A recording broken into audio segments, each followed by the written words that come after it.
Her boss smirked and said, "I'll take care of her tonight," tossing $1 at me.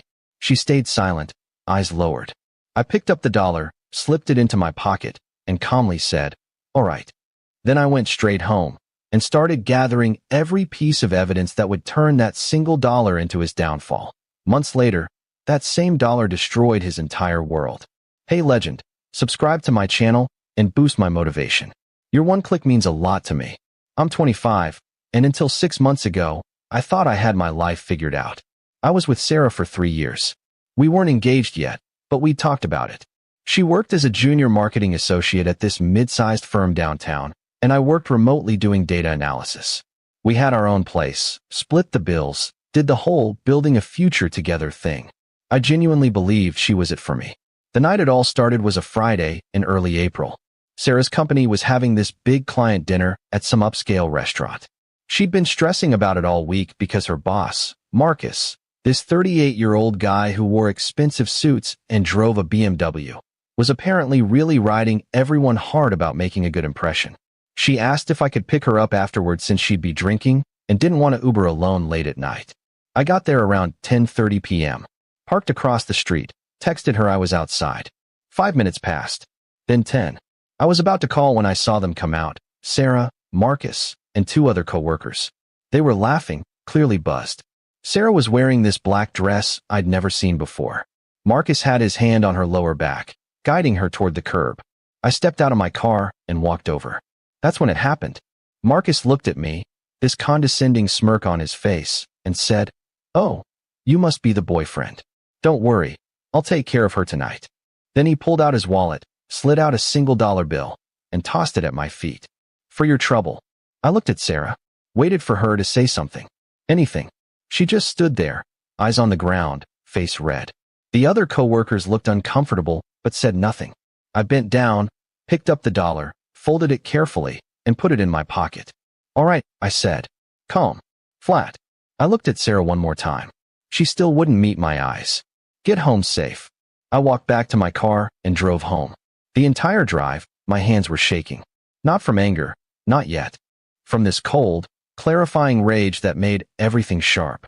I'd just been disrespected in the most casual, brutal way possible, and the woman I loved had let it happen. Worse, she'd been complicit.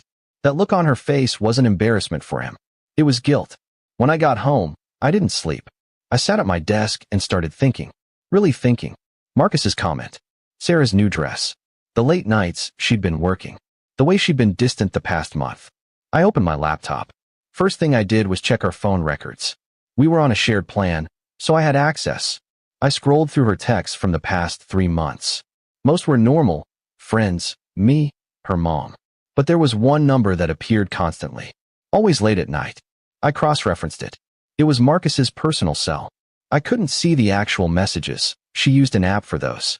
But the pattern was obvious. Texts at 11 p.m., midnight, 1 a.m. On weekends. I checked our bank statements next. She'd been using our joint account less, but her personal card showed charges at hotels. Nice ones. Always on nights, she said she was working late or at a work event. I didn't confront her. Not yet. Update 1: Sarah came home around 2 a.m. I was still at my desk. She walked in, saw me awake, and froze. "Why are you up?" she asked. "Couldn't sleep," I said. "How was the rest of your night?" She hesitated. "Marcus gave me a ride home. We just talked in the car for a bit." "That was nice of him." "Yeah." She wouldn't look at me. "I'm exhausted. I'm going to bed." She left the room. I heard the shower run. When she finally got into bed, I pretended to be asleep. The next morning, I acted completely normal. Made breakfast. Asked about her weekend plans. She seemed relieved, like she'd gotten away with something. Over the next 2 weeks, I became a ghost in my own relationship. I'd smile, kiss her goodbye, ask about her day. But every night after she fell asleep, I was gathering evidence. I installed a recovery app on our shared iPad that she sometimes used. It pulled deleted messages. That's when I found everything. Months of texts. Explicit photos. Plans to meet at hotels. But the worst part? The way she talked about me. "He's so clueless. He'll never find out. I just need to keep him calm until I figure out what I want." Marcus's responses were worse. Calling me weak. Saying I was probably the type to just take it if I ever found out. He even joked about the dollar. I basically paid him to let me fuck his girlfriend. I printed everything. Every text. Every photo. Every hotel receipt I could find. I made 3 copies and stored them in different places. Then I did something I'm not proud of, but I needed the nuclear option. I hired a private investigator. Cost me $2,000 I'd been saving for an engagement ring. The PI followed them for a week and got photos. High quality, time-stamped, undeniable photos of them entering hotels together. Kissing in his car. One shot of them through a hotel window. Update 2 by early May, I had a file that could end them both. But I wasn't ready to use it yet. I needed to know more about Marcus. I started researching him. LinkedIn, Facebook, company records. That's when I found something interesting. Marcus was married. Wife's name was Jennifer. 2 kids, ages 6 and 9.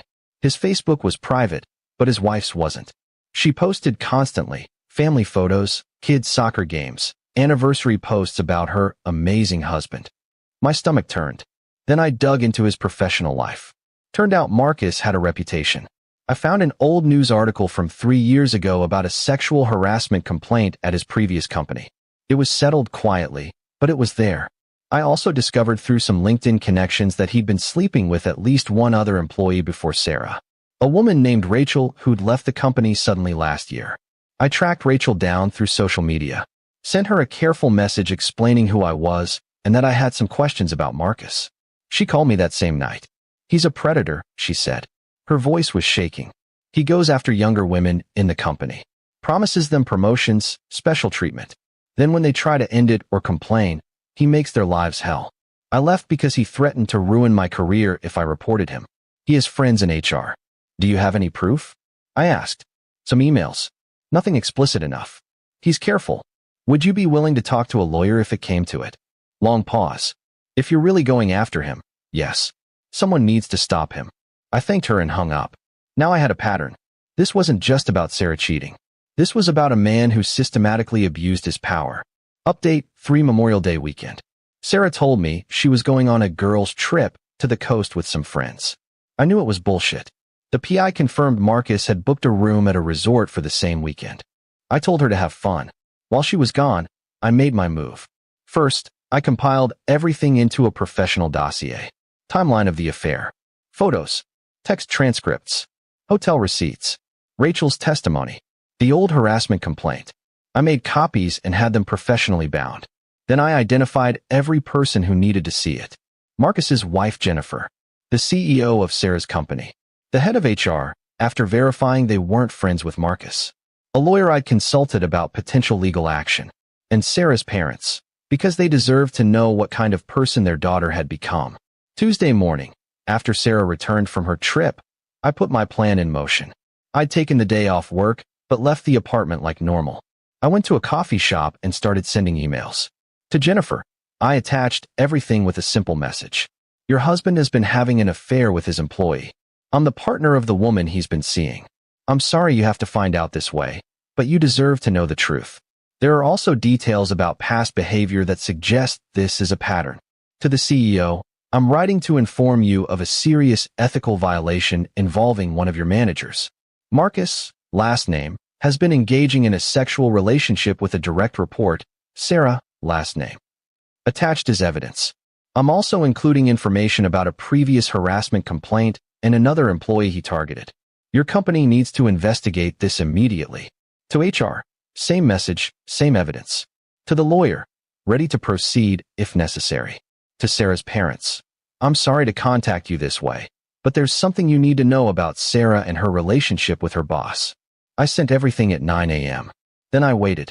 Final update by noon, my phone was exploding. Sarah called 15 times. I didn't answer. Marcus called from the company line. Blocked.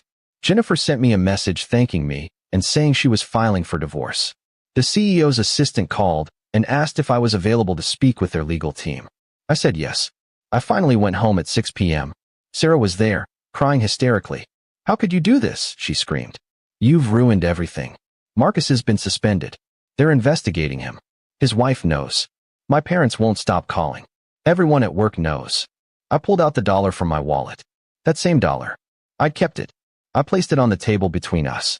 He gave me this to take care of you. I said. So I did.